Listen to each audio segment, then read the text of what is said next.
Ria! Nag-reply na si Tristan. Halos tumakbo si Isabel patungo sa kusina upang ibalita kay Ria na nakatanggap siya ng tugon mula sa taong pinadalhan niya ng mensahe. Kalahating oras na ang nakakalipas. Anong sabi ni Sir? Maski si Ria, nasasabik malaman kung anong tugon ang matatanggap ni Isabel, na halos kalahating oras din nagtitipa bago ipadala kay Tristan ng mensahe nito.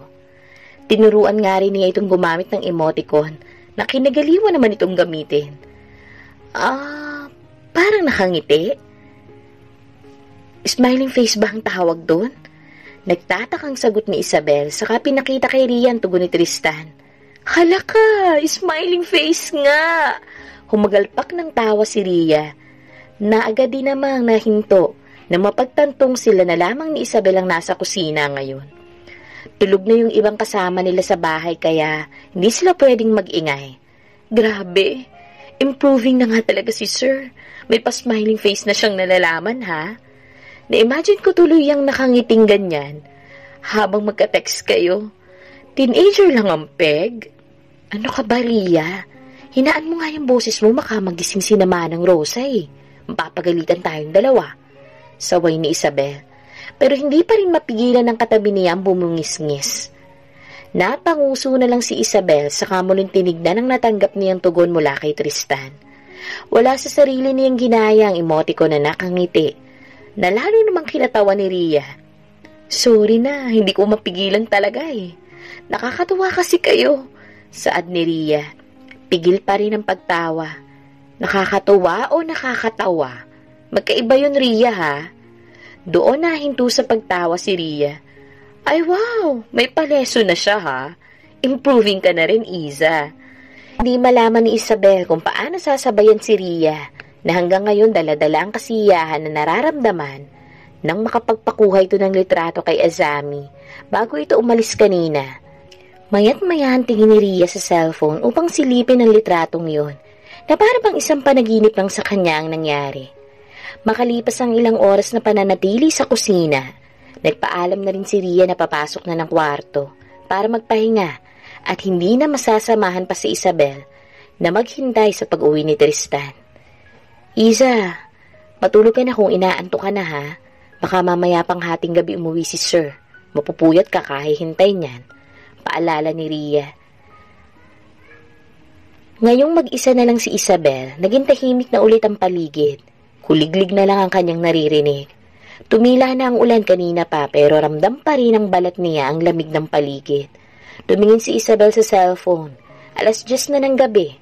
Tumayo siya at naglakad-lakad sa kusina hanggang sa dalhin siya ng mga paa sa sala. Naupo siya sa sofa at muling tinignan ang oras ng cellphone na hawak niya. Kapag wala pa siya ng 11, aakyat na ako sa kwarto ko. Bulong niya sa sarili. Kasabay ng kanyang paghikap. Sumandal siya sa sofa ay pinikit ng saglit ang mga mata upang pakinggan at damhin ang tunog ng kuliglig sa paligid. Ngunit hindi na kinaya ng mata niya at nagpatangay na lamang siya sa antok. Eksaktong 11:00 dumating nga ang sasakyan ni Tristan sa garahe. At pagpasok nito sa sala, hindi niya inaasahan na makikita si Isabel na tila mahimbing nang natutulog sa sofa habang bahagyang nakaawang pa ang bibig. Mukhang nakatulog na sa paghihintay sa inyo, sir. Rinig ni Tristan na wika ni Manong Cesar. Naglakad si Tristan patungo sa kinauupuan ni Isabel. Ibinaba sa sofa ang bag na dala niya. Saglit niyang pinagmasdan ng payapang mukha nito na nagpaguhit ng ngiti sa kanyang mga labi. Kuya Cesar, pakisunod na lang po ng gamit ko sa itaas. Ani Tristan. Saka tinupi hanggang sikong sleeve ng suot niyang polo bago binuhat si Isabel. Pero hindi pa man niya ito naiiangat.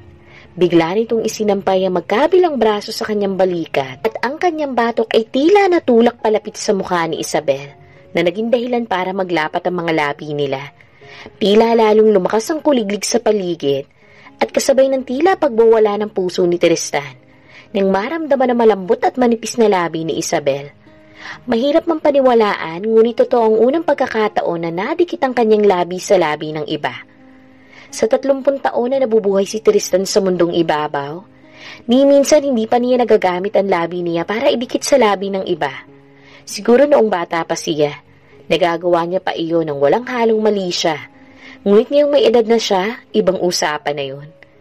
Napahilamos si Tristan ng muka at isinandal ang ulo sa kanyang swivel chair at pinaikot patalikod sa kanyang mesa. Bumungad sa kanyang maliwanag at maliwalas na panahon. Kabaliktaran ang kanyang isipan na walang ayos ngayon. Kahit anong gawin niya, hindi niya malimutan ang aksidente at pagdampi ng mga labi nila ni Isabel kagabi. At kung para sa iba, wala lang yun. Para sa walang karanasang kagaya niya, malaking bagay yun. Nung kasal nila, hindi naman nagdampi ang mga labi nila dahil bukod sa ayaw niya, alam niyang hindi rin iyon nais ni Isabel. Tumayo si Tristan mula sa kanyang kinauupuan. Binagmasdan ng syudad na tanaw niya mula sa tuktok ng gusali kung nasan siya. Maaga siyang umalis kanina ng mansyon dahil pakiramdam niya hindi niya kayang tignan sa mata ang asawa na walang kaalam-alam sa nangyari kagabi. Siya at ng driver na si Manong Cesar lang ang nakakaalam ng bagay na yun at pinakiusapan pa niya ito na huwag ipagsabi sa iba lalo na kay Isabel. Mariing pumikit si Tristan at huminga ng malalim. Pero labi pa rin ni Isabel ang nasa isip niya at hanggang ngayon ramdam pa rin niya ang lambot nito. Hindi pamilyar sa kanyang nararamdaman. Pero ang katawan niya tila humihingi ng higit pa. Bumaba ang tingin ni Tristan sa pantalon niya at muli siyang napamura nang mapagtanto ang ninanais niya. "Excuse me, Sir Tristan." Agad na nakaramdam ng pagkataranta si Tristan nang makarinig ng boses mula sa likuran. At bago pa siya makabalik sa mesa niya, bumukas ang pinto at pumasok ang kanyang sekretarya. "Sir, kailangan po ng signature ninyo." "Pakibaba na lang sa mesa," ani Tristan. Nang hindi lumilingon, butil-butil ang pawis niya sa noo at sintido. Hindi niya alam kung anong dapat niyang gawin dahil ito ang unang pagkakataon na naipit siya sa ganitong sitwasyon. Sir, kukuhanin ko rin po kasi ngayon yung papel. Okay lang ho ba kayo?" Naramdaman niya na lumakad ang sekretarya niya palapit sa gawin niya. At dahil hindi siya makapag-isip ng diretsyo, lumuhod na lamang siya. Nagkunwaring nahihilo upang itago ang galit niyang tauhan. "Oh my gosh, Sir Tristan! Hindi mo kailangan sumigaw. Ikuha mo lang muna ako ng tubig." "Sige po, sir. Teka, tulungan ko po muna kayong Hindi na kailangan." Nilingon ni Tristan ng sekretarya. "Kaya kong tumayong mag-isa. Sige na, lumabas ka muna, Gia." Walang nagawa ang sekretarya kung hindi ang lumabas para kumuha ng tubig kagaya ng pakiusap ng boss niya. This is absurd. Inis na bulong ni Tristan. Bago tumayo at naglakad pabalik sa kanyang mesa. Muli siyang napahilamos sa mukha at humugot ng malalim na hininga. "Isabel, alam mo talaga kung paano ako babaliwin." Nakatitig sa kawalan si Isabel habang nakahawak sa labi niya. Pakiramdam niya totoong-totoo na panaginipan niya kagabi, kung saan kasama niya si Tristan sa kusina. Magkaharap sila at nag-uusap nang bigla na lamang itong tumayo at nilapit ang mukha sa kanya hanggang sa magpikit ang labi nila. Isang panaginip lang pero hindi niya akalain na maaari pala niyang maramdaman ang pakiramdam kapag ginawa ang bagay na yun sa kanya. Napatakip si Isabel ng mukha dahil nag-init na naman ang kanyang pisngi. Malino pa sa sikat ng araw na panaginip lang yun at ang pakiramdam na parang may nakawalang mga paru-paro sa tiyan niya. Nakakahiya. Ang alin? Napaangat ang tingin ni Isabel sa taong nakatayo sa kanyang harapan at doon lang niya napagtantong wala siya sa loob ng mansyon dahil kasama niya ngayon sa labas ng kaibigan na si Adam. Wala yun. Umayo si Isabel ng pagkakaupo sa bench at bahagyang umusod upang bigyan ng espasyong makaupo ang kasama niya. "Bakit mo nga pala ako gustong makita? Meron bang problema?" Ngumiti ito saka naupo sa tabi niya. "Wala naman. May gusto lang akong ipakita sa'yo. Di ako natatandaan mo kung saan to." "Ang alin?" Takang tanong ni Isabel. Pero sa halip na sagutin siya ni Adam, may inilabas ito sa bulsa ng pantalon. Isang maliit na litrato na kasyang-kasya sa wallet. Inabot ito ni Adam kay Isabel para ipakita at halos lumuwa ang mata ng dalaga nang makita ang nasa larawan. "Tayo to, hindi ba? Ako, ikaw at si Bebang. Si Lenlen din. Tsaka sino nga ulit to?" "Si Tuteng." "Tama, si Tuteng nga." Binalik ni Isabel ang tingin sa larawan at hindi maiwasang magpaliktanaw habang pinagmamasdan ng litrato nila noong kabataan. "Saan mo to nakuha? Bakit mayroon ka nito?" "Matagal na yan sa akin. Nag-general cleaning kasi ako kahapon at nakita ko yung nakaipit sa isa sa mga libro ko. Mabuti nga't wala pang sira, tugon ni Adam. At nakita niyang inilabas ni Isabel ang cellphone nito upang kuhanan ng litrato ang larawang hawak. Ikaw ba, may balita ka pa ba sa kanila? Sina Bebang at Lenlen, doon pa rin sila nakatira sa dating bahay nila. Pero si Tuteng, hindi ko na alam eh. Lumipat na rin yata sila ng bahay. Sagot ni Isabel. Pero nagsalubong ang kilay niya nang makita ang ekspresyon sa mukha ni Adam. Bakit? May problema ba? Kung ganun, hindi mo pa pala alam? Yun nangyari kay Tuteng? Tanong ni Adam na nagpakabog sa dibdib ni Isabel. Anong ibig mong sabihin? 2 years na siyang wala. Doon mabilis na nawala ang ngiti ni Isabel dahil sa narinig. Aksidente sa motor ang dahilan kung bakit siya maagang lumisan dito sa mundo natin. Hindi kaagad nakakibo si Isabel. Sapagkat kanina lang, nagagalaksi ang makita ang lumang litrato nilang magkakababata. Subalit ngayon, mula itaas, pakiramdam niya, binagsak siya. Hindi ko alam ang tungkol doon, ani Isabel, habang nakatingin pa rin sa larawan. Nakakabigla naman ang sinabi mo, Adam. Ang akala ko magandang balita lang ang dala-dala mo. Napabugas sa hangin si Adam at sumandal sa bench na inuupuan nila habang pinapanood ang mga taong naglalaro ng basketball sa court malapit sa pwesto nila. Kagabi ko lang din nalaman nung subukan ko silang hanaping tatlo sa social media. Una kong hinanap ang pangalan ni Troy, o Tuting kung tawagin natin dati. Ayun, doon na nga lumabas yung mga post tungkol sa pagkamatay niya 2 years ago. Nabigla rin ako kagaya mo.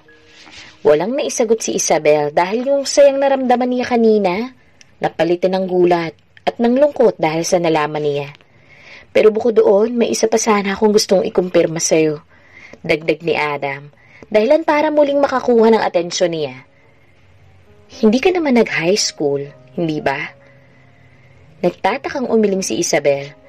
Hindi, hanggang elementary lang ako eh. Bakit mo naman natanong? Sa pagkakataong ito, si Adam naman na naglabas ng cellphone niya upang maipakita namang bagong larawan na nakuha niya sa social media kagabi sa ginawang pag-i-stalk sa account ng kanilang kababatang si Troy. O mas kilalang Tuteng. Nakita ko tong lumang picture nilang magkakaklase. Isa sa mga album niya sa Peoples. Ani Adam, bago inabot kay Isabel ang cellphone niya, bahagyang nilakihan ng litrato sa 2 taong nasa larawan. Hindi ko alam kung ako lang ba o talagang kahawig mo ang babaeng nasa gilid niya.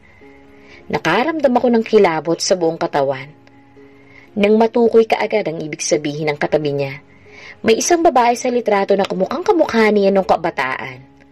Pakiramdam niya sarili niyang tinitignan dahil ganitong mukha niya noon. Ang kaibahan nga lang, maikli ang buhok ng nasa larawan. Pero yung hugis ng muka, forma ng mata, ilong at labi, kuhang-kuha sa kanya. Hindi ba't wala ka namang kapatid? Tanong ni Adam. Pero walang maisagot si Isabel dahil bukod sa hindi maalis ang kanyang tingin sa babaeng kamukha niya, bigla rin siyang napaisip kung paano nga kaya kung may kapatid siya. Hindi niya kilalang magulang niya simula bata pa lang siya. At kung sakaling may connection sila ng babae sa larawan, maaari kaya na maging dahilan nito para makilala niyang magulang niyang matagal na niyang gustong makita. Ang sabi sa internet, may 7 tao sa mundo ang magkakapareho ng muka. Ani Ria, habang binabasa ang isang artikulo mula sa internet. So, ibig sabihin yung pinakita sa'yo ni Adam na picture na sabi mo kamukhang kamukha mo, yun ang isa sa doppelganger mo? Magkamukha lang kayo pero malaki ang chance na hindi kayo magkaano-ano. Ganon ba? Bumagsak ang balikat ni Isabel. Akala ko pa naman may pag-asa na ako mahanap ang magulang ko kung sakali mang kapatid ko yung nasa litrato. Binaba ni Ria ang cellphone sa mesa upang tapikin ang balikat niya. Okay lang yan, huwag kang mawalan ng pag-asa. Tiyak ako mahahanap mo pa rin sila kapag dumating na ang tamang panahon. Lalo na ngayon, lahat pwede mong makita o mahanap lalo na kapag meron kang social media account. Gusto mo gawan kita ng account sa Peoples? Peoples app? Yun ba yung pagmamay-ari ni na Tristan? Tumango si Ria. Yun nga. Marami kang pwedeng maging kaibigan doon. Pwedeng taga dito o kaya naman taga ibang bansa. Ah, teka. Pwede pala nating isearch ang pangalan ng magulang mo. Malay mo may account sila at mahanap natin sila. Lalong nilukot ang mukha ni Isabel. Isa rin yun sa problema eh. Di ko nga alam ang pangalan nila dahil hindi sinasabi sa akin ni Lola. Tila pati si Ria nahawa sa lungkot na nararamdaman ng kaibigan. Pero hindi niya pinahalata dahil ayaw niyang madagdagan ang bigat na nararamdaman nito.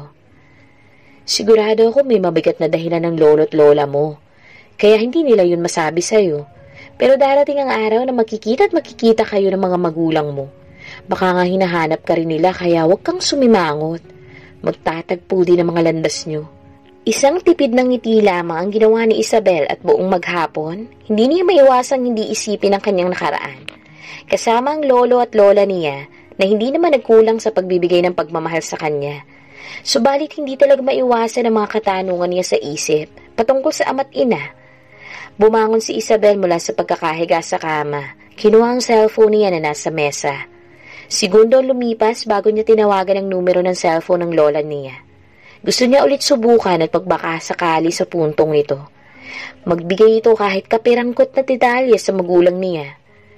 Ay o apo, napatawag ka. Kumusta ka na? Ang bungad ng lola ni Isabel sa kabilang linya. Ayos lang naman po ako. Kayo po ba dyan? Kumusta na po kayo ni lolo? Maayos lang din naman kami dito, iha. Ay, teka lang. Patayin ko muna ang radyo ng lolo mo, ha? Di kita madinig na maayos, eh. Paalam ni Lola, na ilang saglit lang nawala at narinig na niyang nasa kabilang linya na. Ay, ayan, ayos na. Narito din ang lolo mo sa tabi ko at nandidinig ka niya. Ay, bakit ka nga pala napatawag, Isa? Napalunok si Isabel at pilit pinakakalma ang sarili. Dahil ramdam ng buong katawan niya ang nerbiyos. May gusto lang po sana akong itanong sa inyo. Halos mawala ng boses si Isabel habang inihahanda ang sarili sa tanong na ibibigay niya at sa sagot na matatanggap niya. Meron po ba akong kapatid? Isang nakakabinging katahimikan ang bumalot sa pagitan nila. Hindi niya man kita ang reaksyon nila, alam niyang nagulat ang mga ito sa tanong niya. Sana po kahit ito na lang po sagutin niyo. Gusto ko lang naman pong malaman. Wala kang kapatid, Isabel. Rinig ni Isabel sa kabilang linya pero pakiramdam niya hindi ito nagsasabi ng totoo sa kanya. Marami siyang gustong itanong pero mas pinili na lamang niyang hindi ituloy dahil baka pagmula na naman ito ng hindi pagkakaintindihan nilang maglola. Sige po, yun lang naman po ang gusto ko malaman. Ibababa ko na po. Ingat po kayo dyan, paalam ni Isabel. Sa kabuntong hiningang pinatay ang tawag. Inaasahan na niyang ganito ang mangyayari pero umaasa pa rin siya.